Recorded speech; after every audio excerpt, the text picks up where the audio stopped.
This video is the recording of my presentation at the ESS Mastermind in Budapest from my good friend Alex Fedotoff. It was over 108 and 9-figure entrepreneurs in this room, so I made sure to deliver the best stuff in this presentation that I could.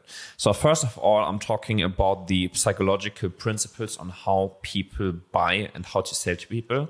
And secondly, I talk about the A/B testing process. And thirdly, most importantly, I share a bunch of successful CRO tests so you can implement them into your business and make more money.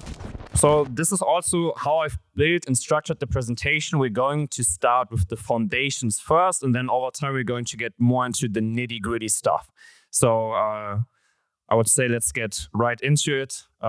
This is me. I've already had a great introduction. I basically spent all of my time thinking about psychology. I started around 8 to 9 years ago to get really obsessed with the topic of psychology and how people work, how humans think. Because back then when I was like 15, 16, I had a really tough time in school, right?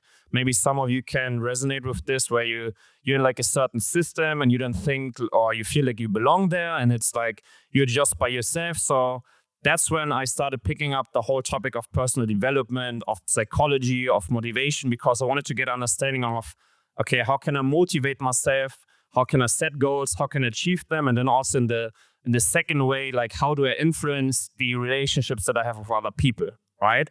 So maybe some of you guys know the book, How to Win Friends and Influence People, right? A lot of you guys know this book. That's one of the first books that I picked up. And for me, not really fitting into the school system and all of that stuff and being like really by myself all the time, I started picking up this book. I started applying some of the concepts and I was like, what?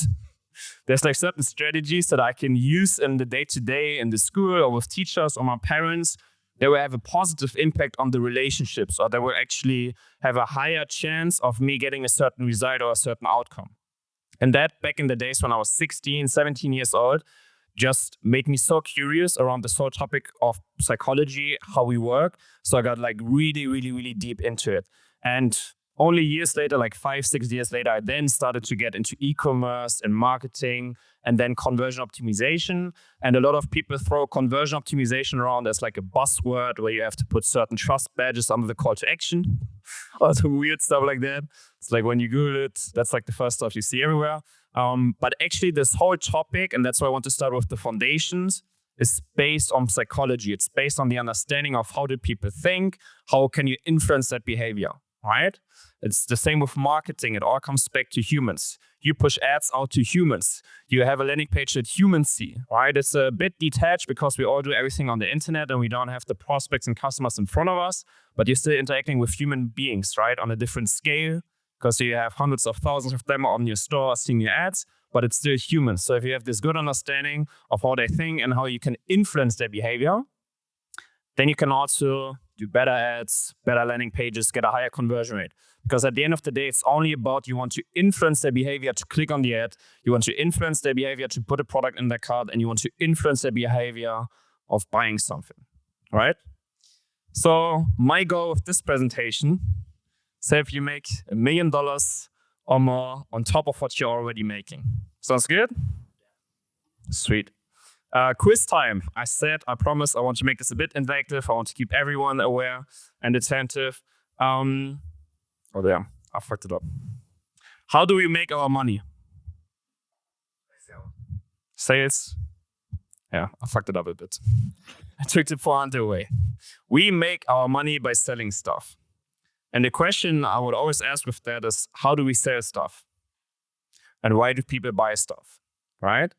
And I don't want to give a marketing answer to like, why do people buy stuff? I want to take it from the psychology perspective. A lot of you guys would probably be familiar with Sam Owens, right? Sweet. Sam Owens likes to say, the art of sales is to create separation. What he means by that is that your prospect is always in a certain state, right? Or what you want to do is you want to create separation between where they are currently, right? With all of their pain points, all of their beliefs, everything that's happening to them, everything that's going through their mind. And then also where they want to be, their desired situation, right? Who do they want to be like? What do they want to achieve? What are their goals? What are their motives? What are their desires? And what he likes to say is, if you can put your product Between those two clearly articulated stated, and then your product is the vehicle that takes them from where they are to where they want to be, they will buy from you. Because, and this is also the same concept that Tony Robbins likes to do, it's people are motivated from pain and pleasure. We're always trying to get away from pain, right? Not being in shape, being rejected, feeling tired, feeling unhealthy, not feeling sexy, right? We want to go away from pain. We don't want to have pain. We're really simple, and we want to go towards pleasure, right? We always want to feel pleasure. We want to feel good about ourselves. We want to feel self-confident. We want to feel great. And that's how people work. It's like nowadays it's all so complicated, but if you look at the brain, like the brain is millions of years old, and it's actually pretty simple, right? We are all animals, so to speak. I don't want to compare humans to rats now, but that's like the simplest comparison you can make. Like they want to go away from the electroshocker, right? You don't want to have the pain. Nobody likes to feel pain, really. I mean, we entrepreneurs, we're a bit autistic. We like pain sometimes. But most people always want to get away from pain. So I want to do a quick experiment to drive the point home. You can close your eyes, or you can also make this with open eyes. But what I want you to do is I want to make you imagine your dream villa, your dream environment, right? Maybe that's a nice Malibu beach house. Maybe that's a nice apartment in New York. Maybe it's a nice beachfront in New Zealand, whatever it is. How motivated do you feel now? You're like, yeah, okay, house looks good, looks nice, but I already live in a sick penthouse. I already have a nice house, right? But it still motivates you a bit, maybe. And now, what I want you to do is imagine your dream woman. We have a couple of women in the room, so for you, imagine your dream partner, imagine your dream man. I want you to imagine your dream partner. How much does it motivate you that your crush rejects you every single day because you're not good looking enough, you don't have enough money, you're broke, whatever it is? What motivates you more? Motivates you to go towards the dream house, or motivates you more to work on yourself to get your crush? Right? The point that I want to make is pain drives more than pleasure. Pain is always a bigger motivator. I would way rather not have a certain pain and do everything I can for that to just be comfortable than I'm in my comfort zone and I want to go towards pleasure, right? And a good question that also I ask myself is, why do certain people experience pain and still not change, right? We all have that one friend that's overweight and they're saying, I'm getting rejected, people look at me weird, I don't feel confident eating food.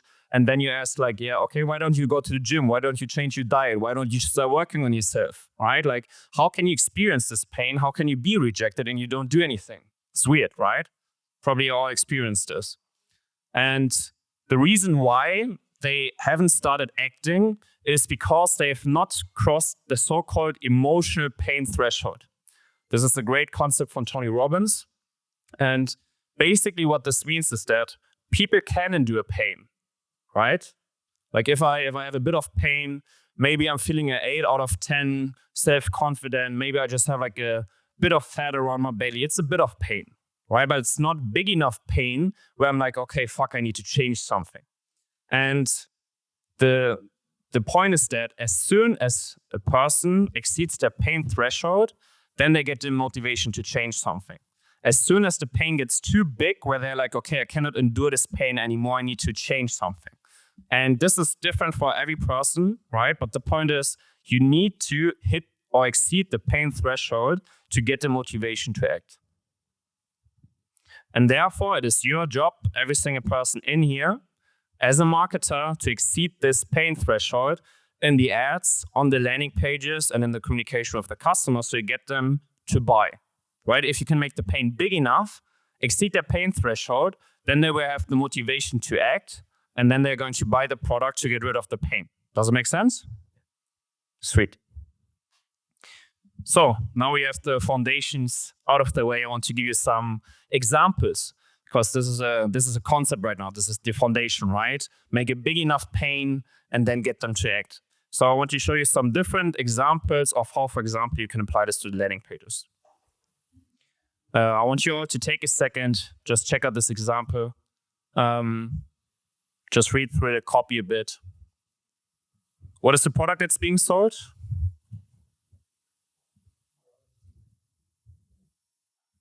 Just scream it in. Leggings. So basically what we see here is an advertorial from a leggings brand, a sportswear brand, where they sell these push-up leggings. Probably all of you have seen this winning product. If we look at the headline and if we look at the first sentences of the copy, it doesn't even talk about the product or anything. The only thing it does, it creates pain and it goes deep into the pain, right? If you read through the headline, how to make your man addicted to you again. We talk about a desire, right? Discover the real reason your relationship isn't working and what you can do about it. It's going really deep here, right? You stand in front of the mirror, getting ready for bed, while your evening thoughts creep in again. It's like a opener, right? That puts them in a certain state where they envision themselves. Because every single evening they're in front of the mirror and they're like, I don't look that good. I have this problem zones. The daily attempt to regain your self-confidence when you see your body's problems areas in the mirror. Lately, you feel so insecure and no longer as sexy and attractive in your own skin.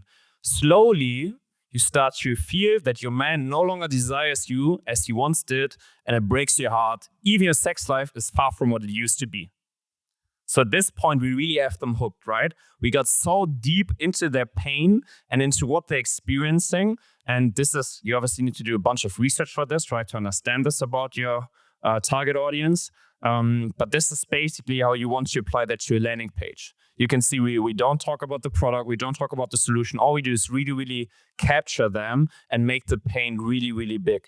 And we also don't talk about only surface level problems like self-confidence or problem areas. You can see that already in the first paragraph, we tie this down to a really deep emotional problem, right? Problems in a relationship, not being attractive to the man, a worse sex life, all of that stuff, right? That's not surface level problems. That's really deep problems that they feel.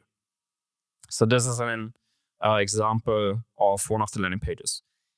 Secondly, example from a fitness supplement offer. Who wants to break this down with me? Do you have one? What do we do with the first word? Revealing. What does that do?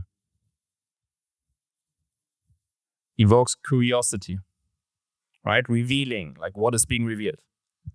The unfair advantage that allows some guys to almost magically attract girls and get chased, loved, and adored by 10 out of 10 women.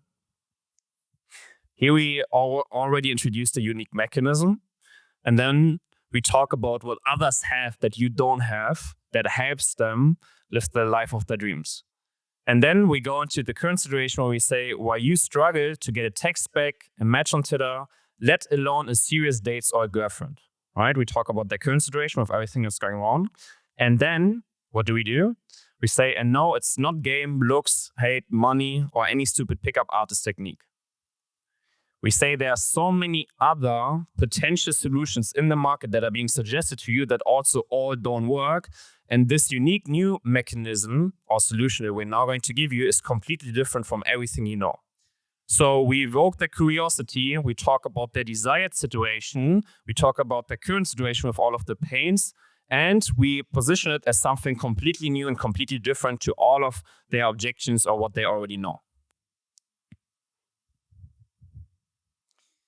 Next one, beauty brand. This is not that drastic. This is a more laid back example. But what you can see here, and this was translated because it's a German beauty brand, facial redness is no longer an obstacle for me. And then we tell a story from the point of view from an older woman going to the office. It was one of those days when everything seemed to be going perfectly. I had come to my office ready to take on the world, but then it happened. When I looked in the mirror, I noticed that my cheeks were suddenly covered in an intense blush. I was shocked. I never had such problems with facial redness before. At that moment, I just wanted to sink into the ground. My self-confidence dwindled and I hardly dared to leave the office. Blah, blah, blah, blah, blah, blah, blah. We just talk about a situation that happened with the pain points, and we make it really so that the prospect or the person reading it can resonate with that, right? And then to give you another example, this is also a translation from a German author that we run with a brand that's crushing it with these advertorials. I watched helplessly as my dog's internal heartburn got worse and worse until this random gift finally made the pain disappear. My Labrador Luna suffered from the hidden pain of heartburn for months. What began with constant grass eating quickly became alarming, slimy, and foamy vomiting. Every time Luna started to choke, she looked at me with a pain expression, begging for help. It broke my heart every single time. And what this does also in the hook, what can you see in the first sentence? The current situation with the pain, right? I, as a dog owner, have to watch helplessly how my dog suffers. Like every one of you that has a pet can resonate with that, right? What's the worst feeling? Like you have to watch your pet suffer. Then what we do in the second sentence is we introduce the solution, right? There's a random gift, a unique mechanism, right? A new solution that can help you with this current really bad situation that you're experiencing. And then what we do is we, again, in the opening paragraph, just start telling a story. And this is what you want to do. And this is also the reason why these landing pages crush so much. Whether that's an advertorial, whether that's a VSL page, whatever it is, right? They all build super similar. They all have a curiosity invoking hook. They all go really deep into the current pain situation. They all introduce a certain new solution or unique mechanism. And then they all start with a situation that you can really resonate with, right? Like a story. It really gets you into reading that. And then just at the bottom of the page, they start pitching this new solution. Does that make sense? It's good? Sweet. Again, linked a bunch of resources. I heard that the team are going to send the presentation to you. So I have a really big Figma file with a bunch of designs of a bunch of advertorials. So if you need some inspiration, just take it out of the presentation. Now I want to talk about the next thing, the conversion rate optimization process. Again, I'm really bound on time, so I'm just going to do this high level. But then again, in the presentation, I have a lot of SOPs and resources linked on how to do that. The high level of how conversion rate optimization works is always similar. First, research, right? Get a really good understanding of your target audience. Second, audit of your website and see opportunities, right? Create ideas on how to fix them. And then third, testing. It's pretty similar to creative testing, right? Like people make it so complicated, but everyone is familiar with creative testing, and conversion rate optimization is basically the same process. Research, ideation, creation, testing. And then you see what works, you scale that. What doesn't work, you cut it. And it's the same with zero. So number one, research. Basically, you want to have a look at your current customers, of how they're using the website, of their pains, of their problems, all of the stuff that we just talked about. And what you also want to do is look at Google Analytics, at Hotjar, at Microsoft Clarity to get a really good understanding of how they navigate through the page, of what they read, what they just skip, how they interact with that page, right? We want to get the research in first. Then what we want to do on the research is the ideation phase, right?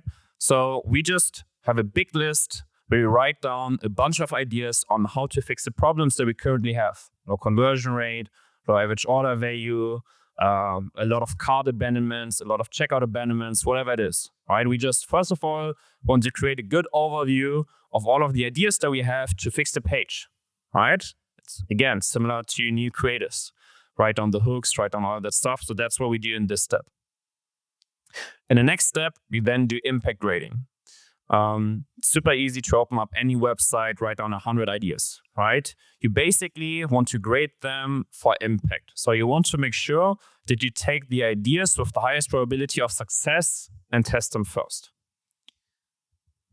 Then you want to do the design and copy for all of those ideas, right? You basically just want to take a screenshot of what the page is right now, and then you want to build the state of where you want to bring it, and then you run it as a test, right?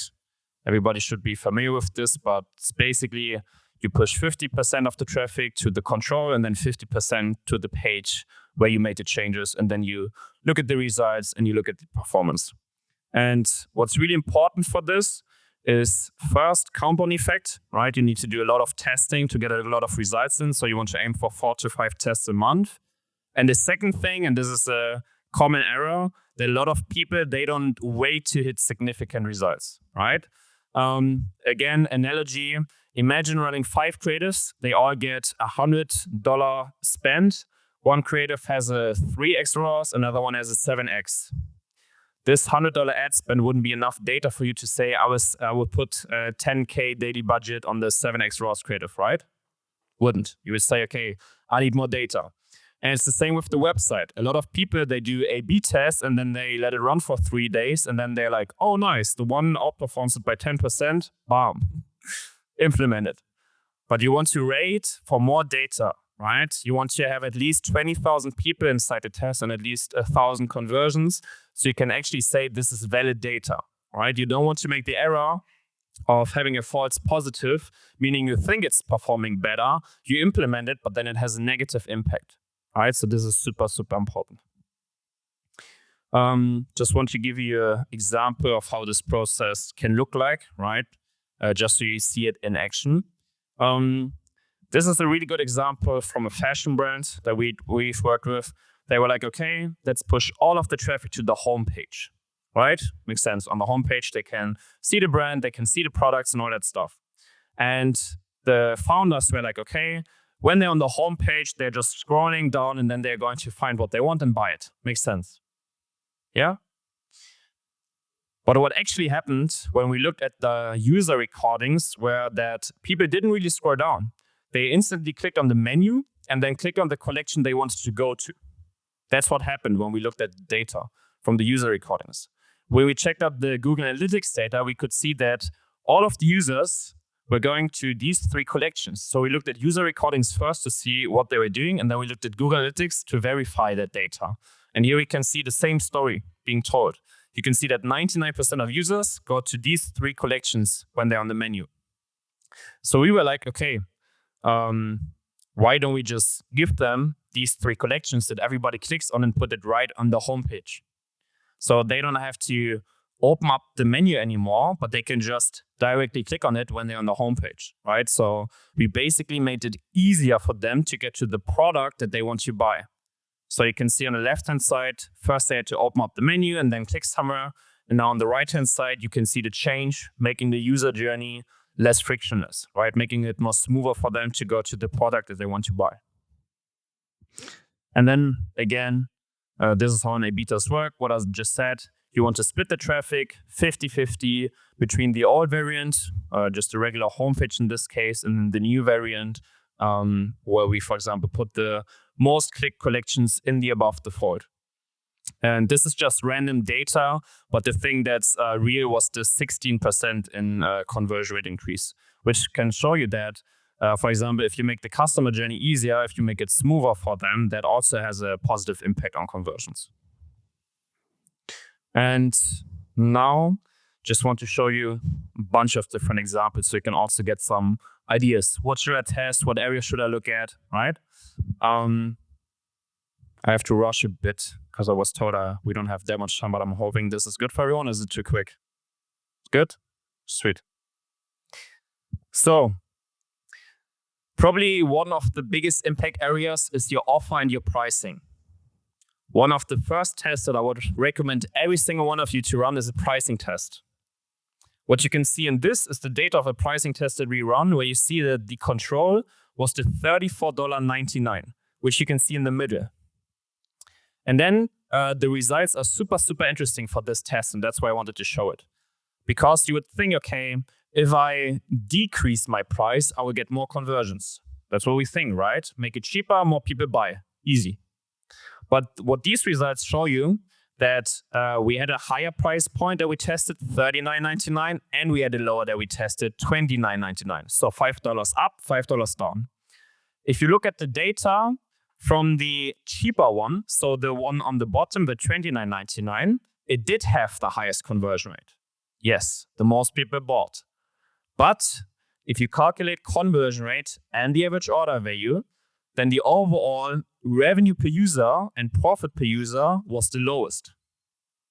Meaning more people bought, but we had a big decrease in average order value. So overall, the revenue per user was the worst one, and the profit per user was also the worst one. And then what we can see with the $5 increase in price, we still had a conversion rate increase from the control, even though we made it more expensive, which you may think is a bit contradicting. So that's why I think it's super interesting. And you can see that we had the highest revenue per visitor and the most profit per visitor. So this is a really, really interesting test. That's why I would tell every one of you, run a price test tomorrow. Depending on like what's the basis price, if it's like below $100, I would test between like $2 to $5 up and down. If it's like $200 something, I would maybe go even $10 or $20 ups and down, right? Just to see what the data says. Because with this one, you can see that conversion rate was higher than the control, and the overall revenue and profit per visitor was the highest out of these three prices that we tested. Make sense? Is everybody going to test their prices tomorrow? It may seem easy, right? But it's like you just got to test stuff. And it's funny with pricing, because a lot of you guys, like, you've had the same price for what, like a year, 2 years for the products? Maybe it makes sense to test it again. And you never know. I want to play a game. We have 3 different headlines. 3 different headlines. And I want you guys to tell me which one of those 3 performed the best. Who thinks the first one performed the best? Not a lot. Who thinks the second one performed the best? A couple of you guys. Who think the third one performed the best? So the interesting thing with this room, I would say everyone is pretty smart. Everyone is a good marketer, right? We are not 100% aligned. Like, we have a big tendency going for the third one, which is interesting because the second one was the best one. So most of you were wrong. And I don't say that to like blame you or like make you feel dumb or something. It's just that like you don't know. Like, you think you know, but you don't know. And that's why you need to test. And the second thing is they are also similar, right? They're super, super similar. But the second one has a 13%, like the first one was the control. The second one had a 13% increase in conversion rate, and the third one had a 5.7% increase. So I hope the point was made that you should just test, and that also, like, even a lot of people say, okay, the third one is the best. Like, yes, it performed better than the control, but it still wasn't the best version. So, and that's even for me still. Like, I have run thousands of tests, and I also always have a personal favorite, but sometimes the personal favorite doesn't perform better, and then my ego is hurt. But that's why you need to test, right?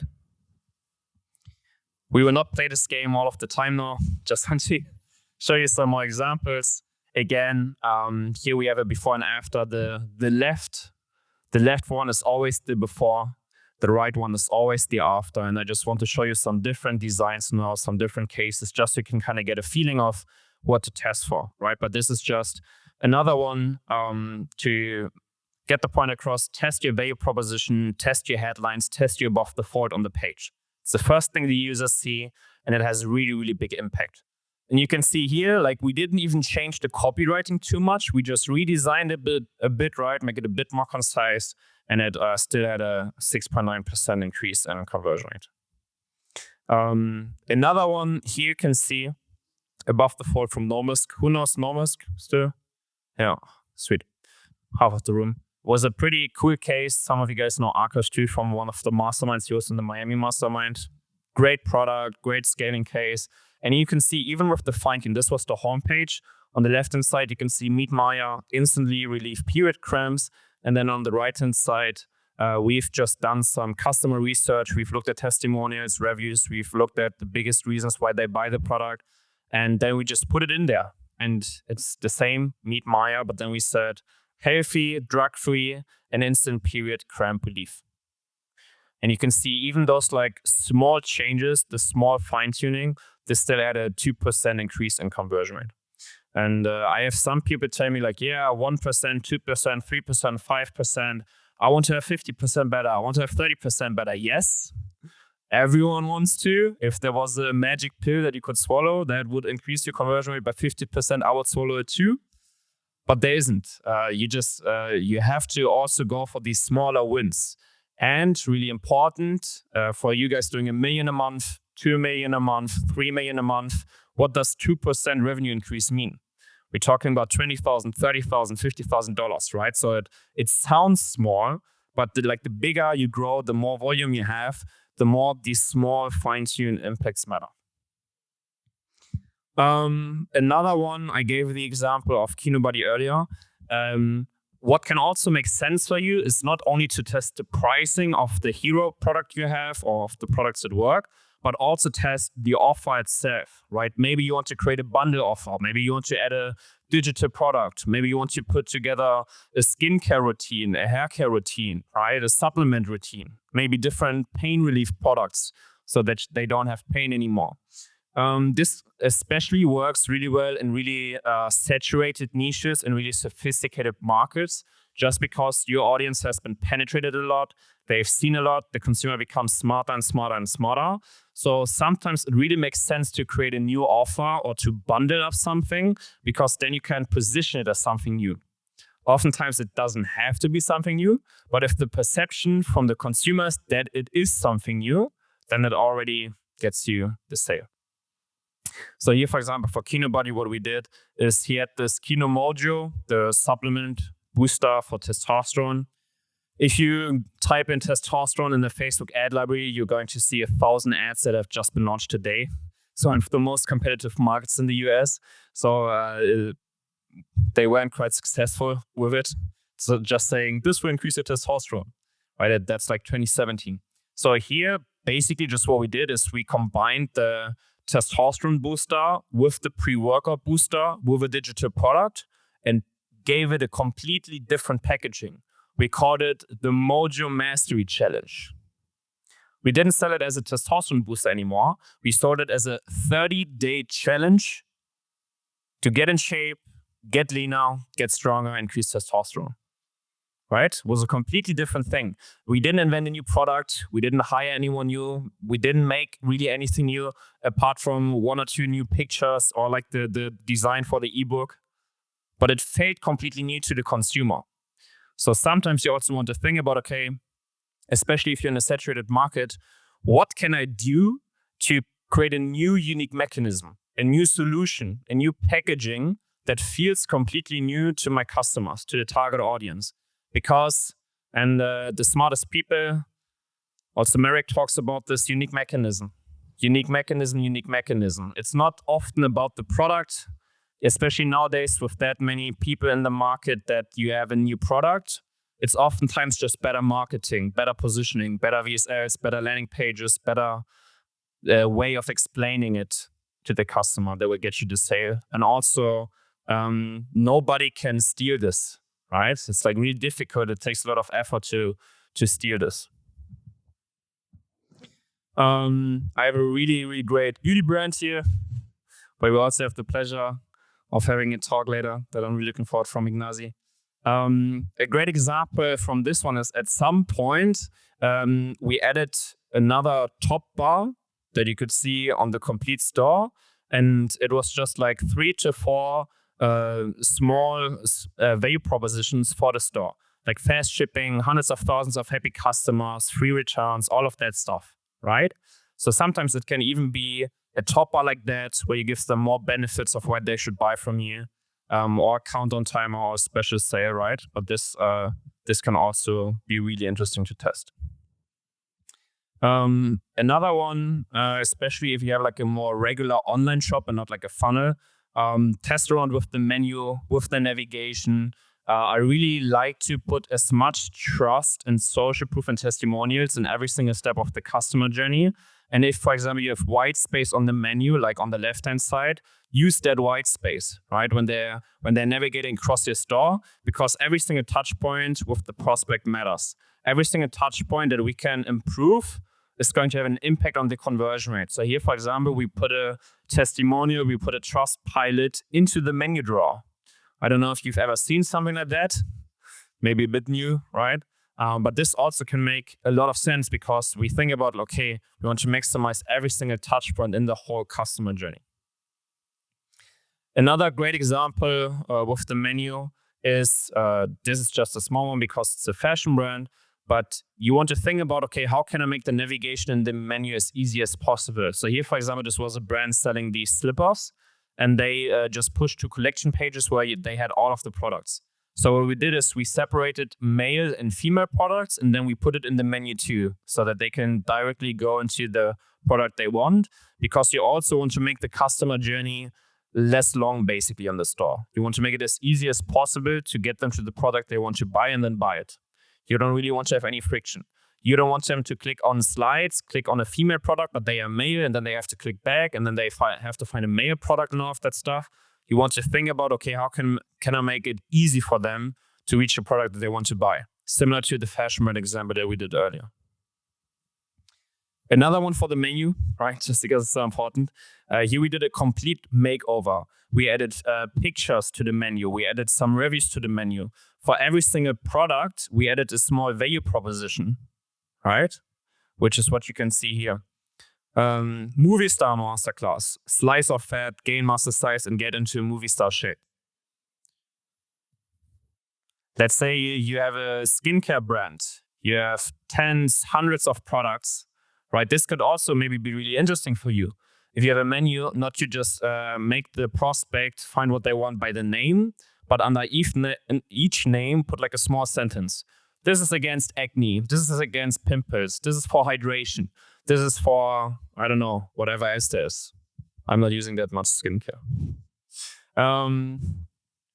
Another example from a category page, this especially applies to you if you have multiple products and a wider portfolio, is quick call to actions on the category page. Because again, we don't want them to like click on each product, go back and forth, category, product page, on a product page, edit in the basket and all that stuff.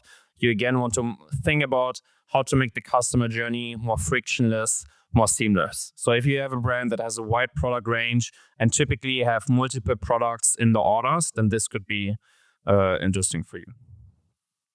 Another great thing for collection pages, if you have wider product portfolio, is not only have products, right?